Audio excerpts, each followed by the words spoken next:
네, 감사합니다. 오늘 본문 말씀을 가지고 헤브론으로 오기까지라는 제목으로 말씀을 나누겠습니다. 사랑하는 마음을 우리는 불과 같다라고 이야기합니다. 다시 이야기하면 사랑은 뜨겁고 열정적이고 헌신적이라는 것이죠. 또 사랑을 하면 눈이 먼다고 합니다. 사랑을 하면 그 사람만 보이고 또 그 사람만 생각하게 되고 그 사람에게 모든 것을 다 쏟게 되죠. 자, 그러면 사랑이 식으면 어떨까요? 다시 사랑하는 것이 좀 쉬울까요? 한번 뜨겁게 사랑을 했는데 그 사랑이 이제 식었습니다. 그러면 그 사람을 다시 사랑하는 것, 그전처럼 뜨겁게 사랑하는 것이 쉬울까요? 어려울까요? 어렵다고 합니다. 뜨겁게 사랑했던 사람을 어떤 이유에 있어든 그 사랑이 한번 식고 나면 다시 이전처럼 처음에 그 사랑을 다시 회복하고 그 사랑을 다시 갖는 것, 아니 더 깊이 사랑하는 것은 참 쉽지는 않습니다. 사실 처음 사랑하는 것보다 식어진 사랑을 다시 불지피는 것, 식은 사랑을 다시 회복하는 것은 더 어려운 것 같습니다. 왜냐하면 첫사랑은 그 처음에 그 매력, 끌리는 그 마음, 첫눈에 반해서 사랑하게 되는데 한번 그 사랑이 식고 나면 환상이 다 깨어졌죠. 이미 볼 것 안 볼 것도 보고 처음에 가졌던 그런 환상들이 다 사라졌기 때문에 그 사랑을 회복한다는 것은 진실한 사랑 아니고서는, 의지적인 진정한 사랑 아니고서는 그 사랑을 회복하는 것은 쉽지는 않습니다. 여러분, 우리의 신앙을 한마디로 이야기하면 하나님에 대한 사랑입니다. 우리가 많이 듣죠. 하나님의 신앙으로 말미암아 하나님의 사랑을 받고 은혜를 받는 것도 중요하지만 은혜를 받는 것보다 은혜를 지키는 것이 더 어렵다라는 말을 이야기합니다. 그러니까 첫사랑을 경험하고 첫사랑을 체험하는 것도 놀라운 축복이고 하나님의 큰 은혜지만 그 사랑을 늘 지키고 있고 그 사랑이 점점 깊어지는 것, 이것은 놀라운 더 은혜죠. 한번 사랑이 식고 나면 그 사랑을 다시 회복하고 다시 뜨거워지고 그 진실된 사랑으로 나아가는 것은 쉽지는 않습니다. 마치 이런 것 같습니다. 여러분, 예수님을 믿고 나면 처음에는 예수님 믿으면 정말 다 축복을 받을 것 같고 모든 것이 다 아름답게 보이는데 예수님을 섬기고 예수님을 믿음으로 살다 보면 예수님으로 말미암아 때로는 고난도 찾아오고 때로는 역경도 견뎌야 하고 때로는 희생도 해야 하고 포기도 해야 하는 것들을 점점 알고 나면 마치 이런 거 같죠. 어떤 남자를 만나서 사랑을 했는데 그 사람과 만나 결혼하면 모든 것이 다 행복할 것 같은데 살다 보니까 그 사람이랑 살다 보니까 이러한 고생도 있고 이러한 어려움도 있고 이것도 감내해야 되고 이것도 포기해야 되는 것들을 경험을 한 다음에 다시 뜨겁게 사랑을 한다 라는 것은 쉽지 않은 것처럼 예수님을 믿고 신앙생활이 이러한 것이라는 것을 조금씩 알아가면서 첫사랑을 붙잡고 그 사랑을 회복하고 더 깊은 사랑 가운데 나아가는 것은 쉽지는 않은 것임을 우리가 발견하게 되죠. 그래서 은혜를 받는 것보다 은혜를 지키는 것이 더 중요하다라는 말을 하긴 합니다. 요한계시록 2장에 보면 그 아시아의 7교회에 대한 우리 주님의 예언의 말씀이 나옵니다. 그 교회에 대해서 주님께서 예언의 말씀을 하시는데요. 그 중에 우리가 잘 아는 교회, 에베소 교회. 에베소 교회에 대해서 예수님께서 들려주신 말씀은 무엇이냐면 첫사랑을 버렸다. 첫사랑을 회복하지 않으면 촛대를 옮기겠다. 여러분, 에베소 교회가 어떤 교회입니까?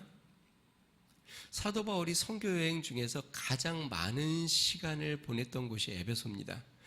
두란노에서 2년 넘게 가르쳤고 제자 훈련을 힘썼고 거기에 열정을 많이 쏟았던 교회가 에베소 교회입니다. 뿐만 아닙니다. 사도 바울이 자신이 떠난 다음에 이 에베소 교회를 자신의 믿음의 아들 디모데에게 목회하기까지 했습니다.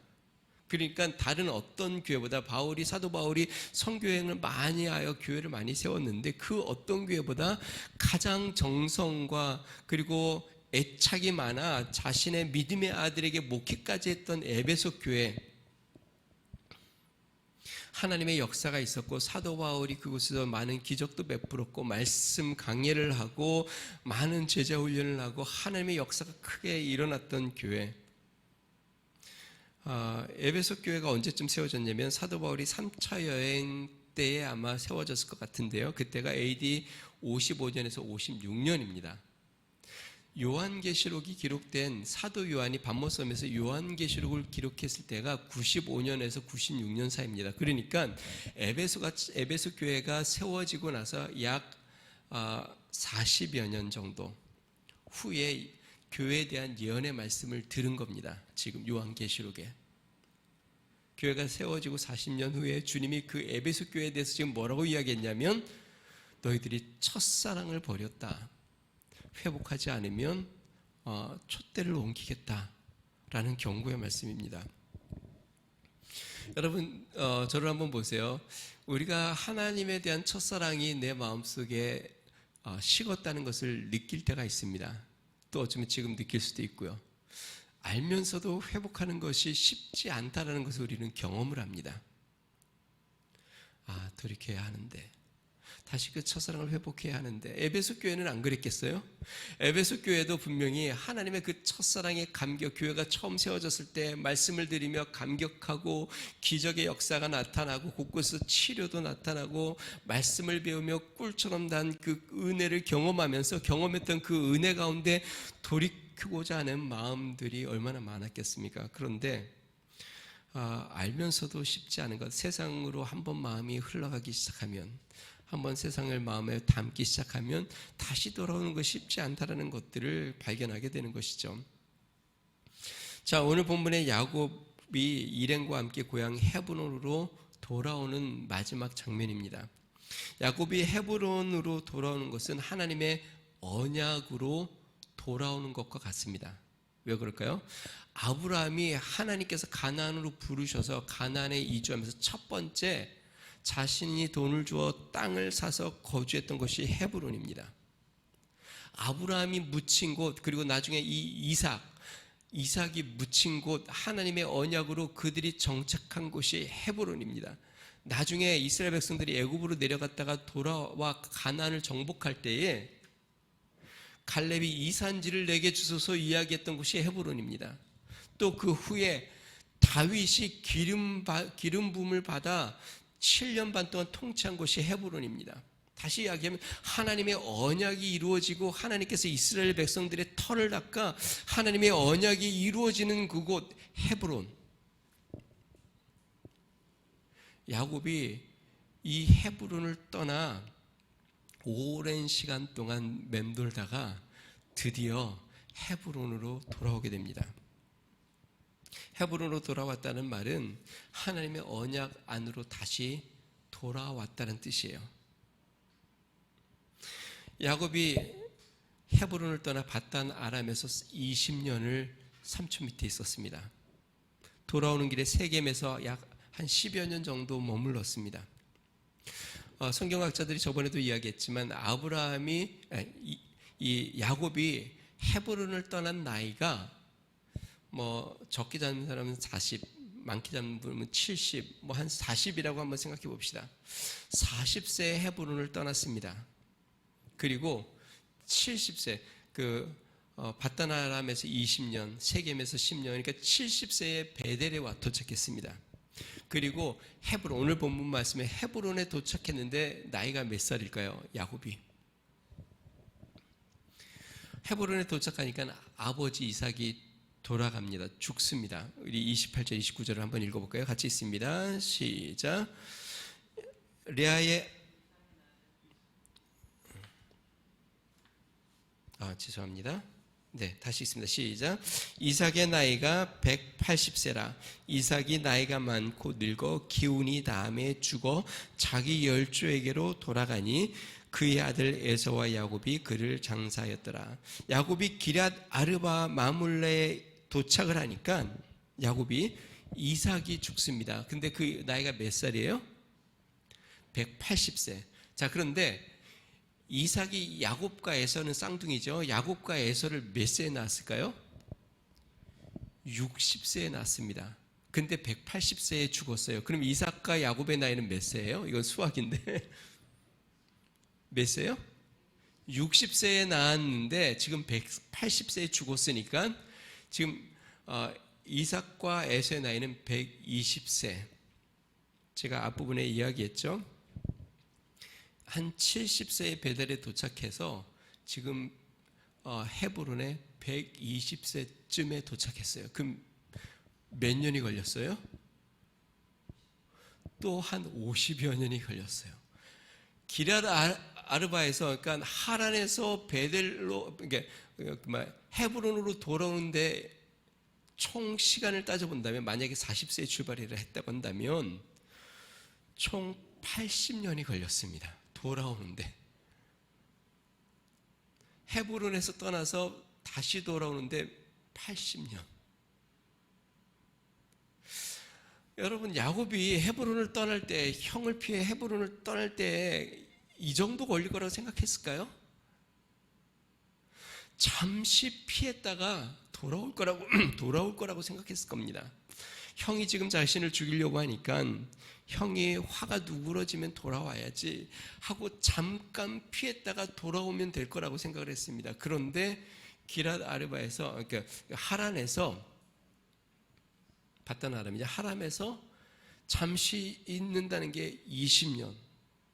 이제 부모님의 집으로 고향으로 돌아가겠습니다라고 출발을 해서 세겜에서 한 10년, 또 베델에서 머물고 또 그 다음에서 또 머물고 해서, 그렇게 해서 총 헤브론으로 떠나서 돌아오는데 80년이나 걸렸습니다. 여러분, 떠나는 건 한순간입니다. 그런데 돌아오는 데에는 수많은 아픔과 어려움과 고통과 수많은 시간이 걸려 고향에 돌아왔습니다. 여러분, 언약으로 돌아오는 것이 참 쉽지가 않습니다. 한번 언약에서 멀어지고 나면, 한번 하나님의 은혜와 사랑에서 멀어지고 나면 돌고 돌아 또 중간에 정착하고, 돌아온다고 했지만 또 중간에 머물고 또 중간에 머물고 또 중간에 머물어 돌아오는 시간이 굉장히 길죠. 그래서 야곱이 나중에 자신의 인생에서 험난한 인생을 나는 살았다라고 고백하는 것입니다. 내가 하나님의 품을 떠나 험난한 인생을 살아 이렇게 나이가 들었다. 자, 오늘 본문에 아브라함과 이삭이 머물던 헤브론으로 돌아오는 마지막 장면. 자, 그러면 마지막 헤브론으로 돌아오는 길에서 일어난 일은 무엇일까요? 오늘 본문 말씀을 우리가 살펴보면서 마지막 우리가 주님의 언약 안에, 주님의 사랑 안에 돌아오는 데 있어서, 물론 지금 예배 드리는 우리 성도님들, 본당에서나 영상에서나 우리가 아직 신앙을 붙잡고는 있다고 생각합니다. 자, 그러나 우리의 몸이 주님 앞에 예배를 드리지만 우리의 마음이 혹시나 첫사랑이 멀어졌다면, 내가 하나님을 믿는다고 하고 하나님과 동행한다고 하고 교회에 출석을 하고 신앙생활을 하지만 내 마음이 하나님에게서도 멀어져서 그 사랑을 상실하였다면, 이 야곱이 헤브론으로 돌아오기까지 어떤 일들이 있었는지를 살펴보면서 우리도 다시 한번 첫사랑을 회복하고 하나님의 품 안으로 돌아오는 놀라운 은혜가 있으시기를 주님으로 축원드립니다. 첫 번째요, 헤브론으로 돌아오는데 사랑하는 사람을 땅에 묻게 됩니다. 야곱이 헤브론으로 나아가는 과정에서 본문은 분명히 의미가 있을 겁니다. 두 사람의 죽음을 기록하고 있습니다. 마지막 헤브론으로 돌아오는 그 길에, 그리고 헤브론에 도착하자마자 이 야곱에게 가장 중요했던 두 사람이 죽습니다. 오늘 본문에. 첫째는 누구냐면 사랑하는 아내 라헬. 여러분, 본문 16절에서 18절 말씀 같이 한번 읽어보겠습니다. 같이 있습니다. 시작. 그들이 베델에서 길을 떠나 에브라스에 이르기까지 얼마간 거리를 둔 곳에서 라헬이 해산하게 되어 심히 고생하여 그가 난산할 즈음에 산파가 그에게 이르러 두려워하지 말라. 지금 내가 또 등남하느니라 하매 그가 죽게 되어 그의 혼이 떠나려 할 때에 그 아들의 이름을 베논이라 불렀으나 그의 아버지는 그를 베냐민이라 불렀더라. 베델을 떠나 헤브론으로 나아가는 그 길에서 라헬이 마지막 12번째 아들 베냐민을 낳다가 이 상고로 말미암아 죽게 됩니다. 여러분, 이 라헬은 야곱이 가장 사랑한 사람입니다. 형을 피해 정말 처참한 마음으로, 두려운 마음으로 삼촌 집에 도착하기 전 우물에서 만났던 여인. 그 여인을 만나 그를 껴안고 통곡하며 눈물을 흘리며 그로 말미암아 위로를 받았던 여인. 그리고 삼촌 라반이 내가 너에게 무슨 싹을 주랴 라고 이야기할 때에 이 라헬을 주십시오. 내가 7년 동안 그를 위해서 봉사하겠습니다. 그리고 레아를 얻고 또 라헬을 얻기 위해서 또 7년을 일하는, 그러니까 14년을 정말 열심히 일하여 얻은 아내. 그러니까 야곱의 인생 중에 가장 소중하고 자신의 온 힘을 다 쏟아 모든 것을 바쳐 사랑했던 사람. 그런데 이 라헬이 헤브론을 들어가기 전에 죽게 됩니다. 자, 그러면 왜 라헬이 헤브론으로 함께 들어가지 못했을까요? 물론 나이가 있고 난산으로 죽었다라고 쉽게 생각할 수도 있습니다. 그럼 영적인 의미는 거기에 무엇이 있을까 우리는 생각해 보는 것이죠. 우리는 다 이해할 수는 없지만 한 가지 제가 추측하는 게 있습니다. 어떤 것이냐면 야곱이 삼촌 라반 집을 떠나왔을 때, 그리고 베델로 올라갈 때 야곱이 이렇게 이야기하죠. 우상을 다 제하라. 우리가 주님의 집으로 올라갈 때 우상을 다 제하라. 그런데 이 야곱의 가족의 우상을 가장 먼저 들여온 사람이 누구냐면 라헬입니다. 삼촌 집을 떠날 때에 삼촌 자기 아버지 드라빔을 훔치고 오죠. 그래서 라반이 쫓아와서 뭐라고 이야기합니까? 누가 우리 집의 우상을 훔쳐갔다? 여러분, 그때 야곱이 삼촌에게 뭐라고 이야기했는지 아세요? 창세기 31장 32절입니다. 외삼촌의 신은 뉘게서 찾든지 그는 살지 못할 것이요, 우리 형제들 앞에서 무엇이든지 외삼촌의 것이 발견되거든 외삼촌에게서 취하소서.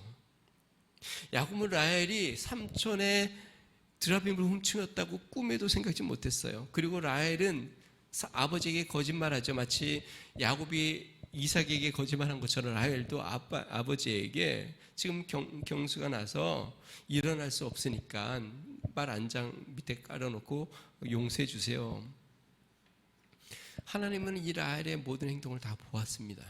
그리고 마치 고백과 같은 야곱의 말도 하나님이 들었습니다. 야곱이 이야기했죠. 누구에게서든 찾든 그 사람은 죽을 것입니다. 삼촌은 못 찾았어요. 근데 하나님은 그걸 듣고 계셨어요. 우상을 훔쳐온 여인, 그 사람은 죽을 것입니다. 야곱이 한 이야기예요. 베델을 앞두고, 헤브론을 앞두고 이 라헬이 들어가지 못하고 마지막 상고를 치르고 죽게 됩니다. 사랑하는 성도 여러분, 영적인 은혜로 우리가 다시 돌아가려면 세상적으로 사랑하던 것을 묻어야 합니다. 우상처럼 사랑했던 것, 내가 생명처럼 여겼던 것, 그걸 위해서 내 모든 것을 다 쏟았던 것, 어쩌면 그것으로 말미암아 우상이 내 마음속에 들어왔던 것, 처음에는 순수한 사랑이었는 줄 알았는데 그것 때문에 가정 가운데 우상이 들어오고 그것 때문에 삶이 조금 무너져 갔던 것들, 헤브론에 들어가기 전에 그것을 다 묻고 들어가야 하는 것이죠. 사도 바울은 하나님의 부르심을 받았을 때 이전에 모든 귀히 여긴 것을 다 배설물처럼 여겼다라고 이야기했습니다. 그러니까 그 모든 것을 다 버리고 주의 길을 가는 것이죠. 우리가 잘 돌이키지 못하는 것, 하나님의 은혜 가운데 다시 돌이키지 못하는 이유, 아직도 세상에 미련이 많이 있기 때문에 그렇죠. 무엇인가 아직도 사랑하는 것이, 붙잡고 있는 것이 있기 때문에 다 놓지 못하니까 못 돌아오는 것이죠. 그래서 언제 돌아오는지 아세요? 보통 사람들이 언제 하나님의 은혜 안에 다시 돌아오는지 아세요? 모든 것을 잃고 나면 돌아옵니다. 대부분. 붙잡고 있을 때는 못 돌아오고 이것저것 다 잃고 나면 두 손 들고 눈물 흘리며 그때 주님 앞에 돌아오죠. 주밖에 의지할 게 없습니다. 물론 우리가 다 미리 다 놓고 마치 사도 바울처럼 배설물처럼 여기고 다 버리고 돌아올 수 있으면 그것은 하나님의 은혜입니다. 그런데 하나님이 정말 우리를 사랑하시면 어떻게 하냐면 놓지 못하는 것을 하나님이 때로는 빼앗아서라도 우리를 사랑하시면 우리로 돌아오게 하시는 것이죠. 저는 하나님께서 야곱을 사랑하셔서 이렇게 역사하셨다고 좀 믿습니다. 하나님의 놀라운 섭리가 있다고 좀 믿습니다. 자, 그러면 이렇게 이전에 사랑하고 의지하던 것을 묻으면 우리의 삶에는 슬픔만 가득할까요? 그렇지는 않습니다. 오늘 본문 말씀 보니까 재밌는 장면이 나와요. 라헬이 죽으면서 아들을 낳으면서 그 아들의 이름을 지으며 죽습니다. 보통 이름은 아버지가 짓는데 이 라헬이 얼마나 참 이것 때문에 고생하고 또 생명의 이제 그 운명을 이제 오락가락하는 그 순간 이 아들 얼마나 마음이 힘들었는지 한이 되었는지 아들의 이름을 짓습니다. 우리 성경 말씀 한번 볼까요? 18절 같이 한번 읽습니다. 시작. 그가 죽게 되어 그의 혼이 떠나려 할 때에 아들의 이름을 베논이라 불렀으나 그의 아버지는 그를 베냐민이라 불렀더라. 베논이 뜻이 뭐냐면 슬픔의 아들.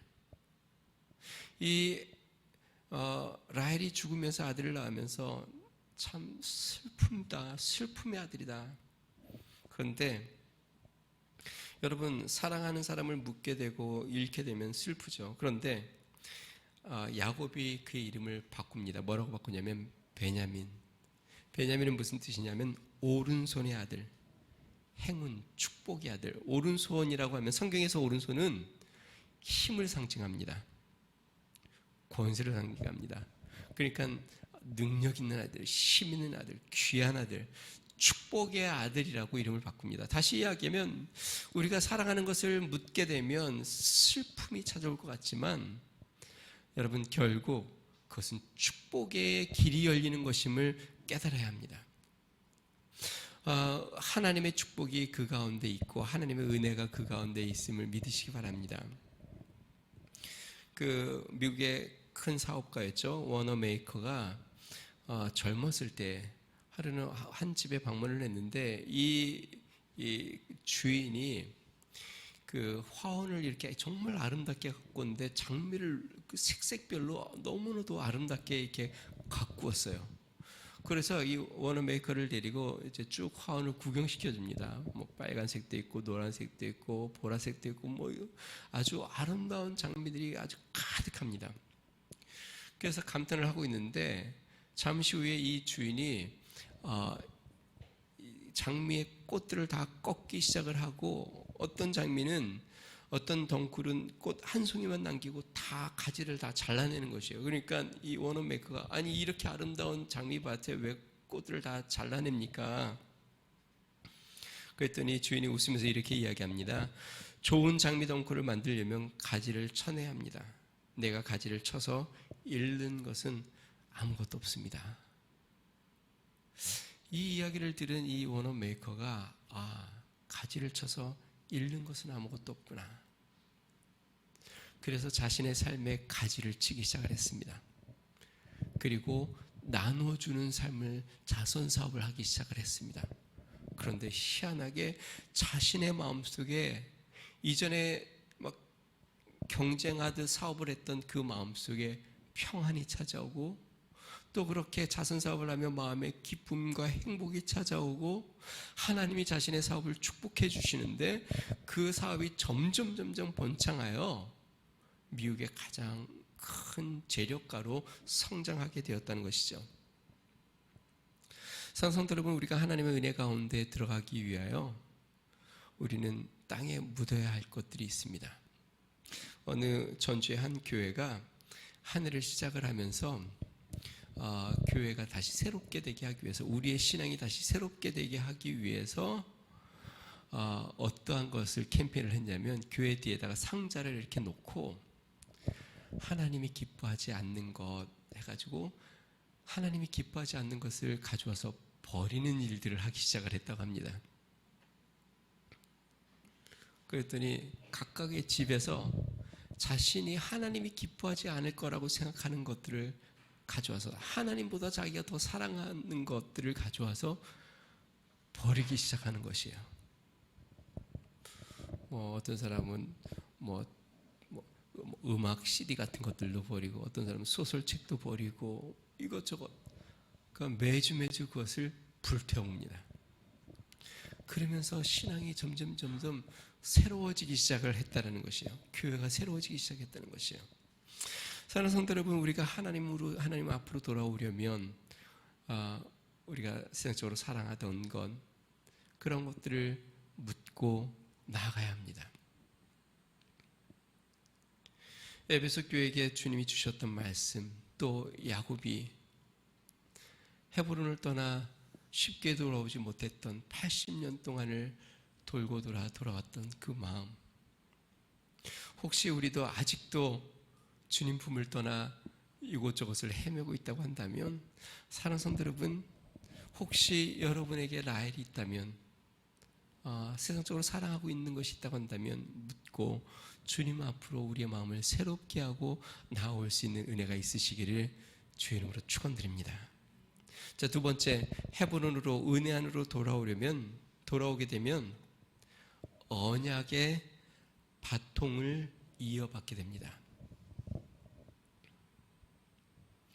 오늘 본문 말씀 보니까요, 아까 얘기한 것처럼 야곱이 헤브론에 돌아오는데 두 명의 야곱에게 중요한 사람의 죽음을 기록하고 있는데, 또 한 명은 누구냐면 그의 아버지 이삭입니다. 27절, 20에서 29절 우리 다시 한 번만 더 읽어보겠습니다. 시작. 야곱이 기럇 아르바의 마므레로 가서 그의 아버지 이삭에게 이르렀으니 기럇 아르바는 곧 아브라함과 이삭이 거류하던 헤브론이더라. 이삭의 나이가 180세라. 이삭이 나이가 많고 늙어 기운이 다함에 죽어 자기 열조에게로 돌아가니 그의 아들 에서와 야곱이 그를 장사하였더라. 여러분, 야곱이 헤브론에 돌아오니까 마치 기다렸다는 듯이 이삭이 죽습니다. 보통 그러잖아요. 그 부모가 자식이 집을 나갔어요. 근데 점점 연로해 갑니다. 아들을 보기 전까지 내가 눈을 못 감아. 그래서 있는지 모르겠지만 이삭이 야곱이 돌아오니까, 오늘 성경 말씀 보니까 이제 기운이 다하여 죽었다라고 이야기합니다. 여러분, 저는 이것도 하나님의 놀라운 섭리라고 생각합니다. 왜냐하면 지금 하나님의 언약은 아브라함에게, 그 언약이 이삭에게, 그리고 그 언약이 누구에게요? 야곱에게 지금 흘러가고 있습니다. 근데 이 야곱이 집을 나갔어요. 약속의 땅을 떠났어요. 헤브론을 벗어났어요. 그리고 80년 동안 돌아오지 않고 있어요. 그리고 이제 헤브론에 돌아오니까 야곱이 기운을 다하여 이제 죽게 됩니다. 하나님께서 이 야곱이 돌아올 때까지 기다리시지 않았을까? 이 언약의 바톤을 이어받을 야곱이 이제 헤브론으로 돌아올 때까지 이삭은 기다리고 있었고, 하나님도 기다리고 있었고, 이삭이 이제 돌아오자 이 언약의 바톤을 이어받아 이 야곱은 헤브론에서 이 12명의 자녀들과 함께 역사를 이루어갑니다.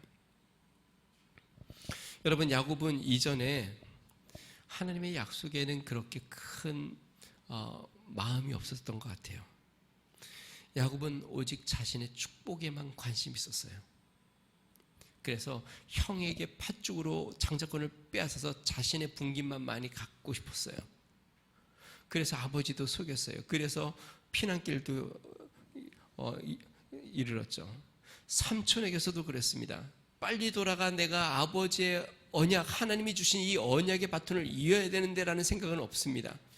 삼촌에게 내가 어떻게 내 재산을 좀 더 받을까?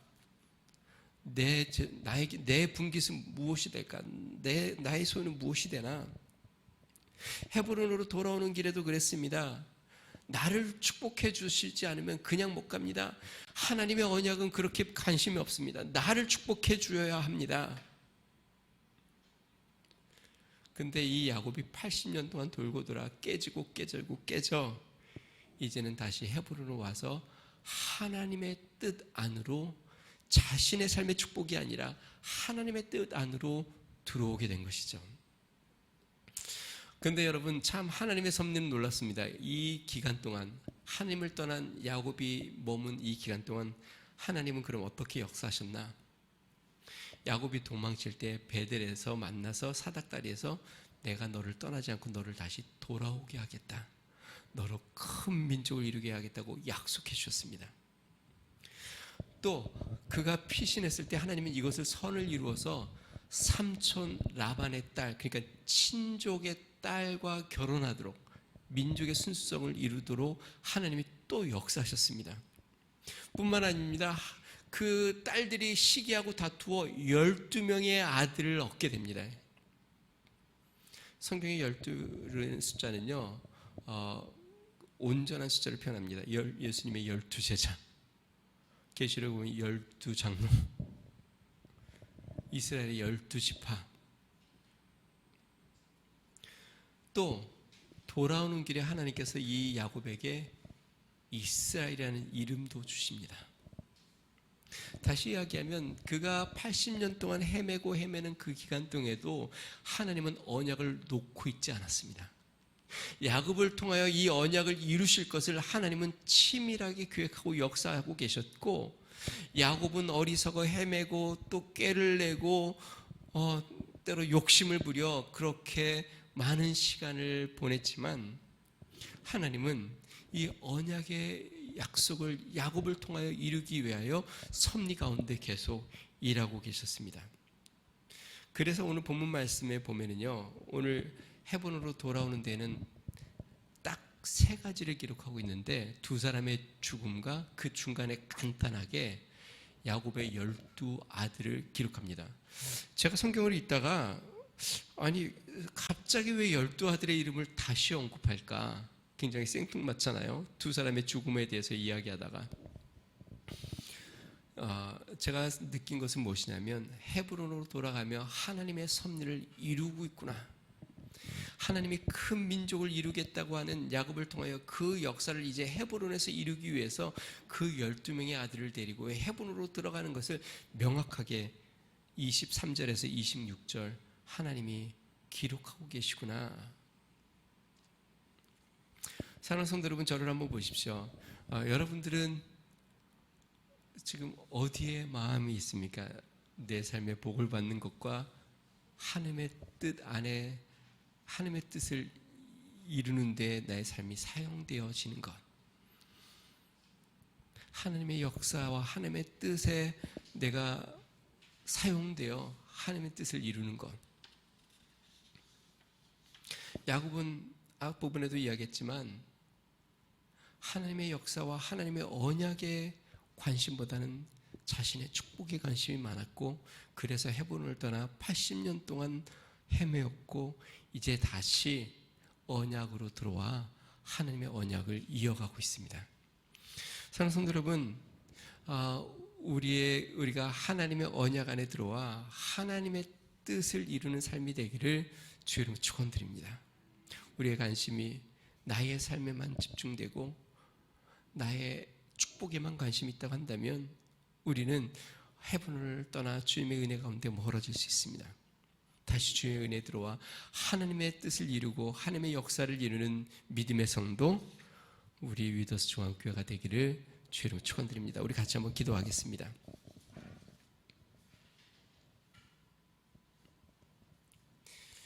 사랑이 한번 식고 나면 회복하는 것은 참 쉽지 않습니다. 떠나는 것은 한순간인데 돌아오는 데에는 많은 시간과 또 많은 역경과 많은 고난들이 있습니다. 주님의 은혜 가운데 돌아오려면 사랑하던 것을 묻고 그리고 나의 축복에 대한 내 삶에 대한 관심이 아닌 하나님의 뜻 언약 가운데 나의 삶을 드리는 것입니다. 이 시간에 기도할 때 하나님, 내가 하나님의 그 사랑을 회복케 하여 주시옵소서. 첫사랑을 회복하고 주를 위하여 살기로 결심했던 그 마음이 다시 한번 나의 마음에 뜨거워져 하나님을 사랑하며 나아가는 거룩한 삶으로 나아가게 해주십시오. 내 마음을 새롭게 하여 주시옵소서. 우리 같이 한번 기도하겠습니다. 존귀하신 하나님 아버지, 야곱이 하나님의 언약을 떠나 하나님 한순간 헤브론을 떠났는데 하나님 밧담 아람에서 하나님 하란에서 20년을 머물렀고 또 세겜에서 또 베델에서 또 오는 모든 길에서 하나님 수많은 시간들을 지체하고 지체하여 120세가 되어 하나님 헤브론으로 돌아온 것을 봅니다. 다시 하나님의 언약 안에 들어온 것을 보게 됩니다. 그렇게 사랑하던 라헬을 땅에 묻고 또 이제 언약을 이어받는 이제 이삭이 죽어 언약을 이어받는 하나님 아버지 그 자리에 서게 된 것을 봅니다. 능하신 하나님, 주님께로 돌아가는 우리의 삶 되게 하여 주시옵소서. 하나님 아버지, 주님의 뜻 가운데로 나아가게 하여 주시옵소서. 하나님, 주를 향한 첫사랑을 회복하고 하나님 아버지, 주를 위하여 살겠다고 다짐하고 또 주님을 기쁘게 하는 삶으로 나아가겠다고 결심했던 마음을 다시 회복하여 주님 앞으로 나아가게 하여 주시옵소서. 하나님, 우리의 마음을 새롭게 하여 주시고 다시 한번 주님을 바라보게 하여 주시고 하나님 아버지, 주님께서 에베소 교회에게 너희들이 첫사랑을 버렸다, 하나님 그 첫사랑을 회복하라고 말씀하신 것처럼 능하신 하나님 아버지, 우리도 주님의 사랑을 다시 한번 회복하고 주님 앞에 우리의 삶을 드리며 나아가는 믿음의 삶이 되도록 주여 은혜를 더하여 주시고 긍휼과 축복을 베풀어 주시옵소서. 믿음으로 나아가게 하여 주시옵소서. 주님 감사합니다. 좋으신 하나님 아버지 감사합니다. 하나님, 야곱이 쉽게 돌아올 줄 알았는데 한순간 집을 떠나 많은 시간을 허비하고 그 인생에 많은 어려움을 당하고 험난한 삶을 살고 헤브론으로 돌아왔습니다. 다시 언약 안에 돌아왔습니다. 능하신 하나님 아버지, 우리도 주님 앞으로 돌아가게 하여 주시옵소서. 에베소 교회에게 첫사랑을 회복하라고 말씀하신 것처럼 하나님, 처음 사랑을 회복하고 하나님을 기쁘시게 하는데 우리의 삶의 목적을 두고 주님 앞에 나아가는 우리의 삶 되도록 주의 은혜를 더하여 주시옵소서. 묻어야 할 것은 묻고 또 하나님, 먼저 주님의 나라와 의를 구하며 하나님의 뜻 가운데 우리의 마음을 들이며 나아가는 거룩한 삶 되도록 축복하여 주시옵소서. 이제는 우리 주 예수 그리스도의 은혜와 하나님 아버지 무한하신 사랑과 성령님의 감동 감화 내주 충만케 하시는 종이 이제 하나님의 언약 안으로 들어와 주님의 뜻 안에 살기로 결심하는 믿음의 성도, 가정과 교회와 나라와 민족 위에 이제로부터 영원토록 함께 하시기를 간절히 축원하옵나이다. 아멘.